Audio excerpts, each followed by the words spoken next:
நீங்க அப்போஸ்தலர் நடவடிக்கை முழுசையும் பார்த்தீங்கன்னா, ஒவ்வொரு அதிகாரத்திலும் இவருடைய ஜெப வாழ்வு சொல்லப்பட்டிருக்கும். இப்ப இயேசு சொன்னாரு, நீங்கள் எருசலேமை விட்டு வெளியே போகக்கூடாது. நான் உங்களுக்கு சொன்ன பிதாவின் வாக்குத்தத்தம் நிறைவேறும்படி எருசலேமிலே காத்திருங்கள் அப்படின்னு சொன்னாரு. சொல்லிட்டு பரமேறி போனாரு. இவங்களும் என்ன செஞ்சாங்க? 1ஆம் அதிகாரம் 14வது வசனத்தின் பின்பகுதி சொல்லி இருக்கிறது, அவர்கள் ஒருமனப்பட்டு ஜெபத்திலும் வேண்டுதலிலும் தரித்திருந்தார்கள். ஒருமனப்பட்டார்கள், ஜெபத்திலும் வேண்டுதலிலும் தரித்திருந்தார்கள்.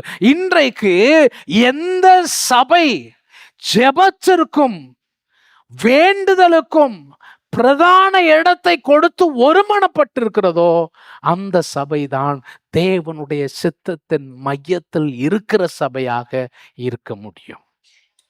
எந்த ஒரு சபை ஜெபத்திற்கு முக்கியத்துவம் கொடுக்க விரும்பவில்லையோ, எந்த ஒரு சபை வேண்டுதலுக்கு முக்கியத்துவம் கொடுக்க விரும்பவில்லையோ, அந்த சபை உயிரோட்டம் உள்ள சபையாக இருக்க முடியவே முடியாது.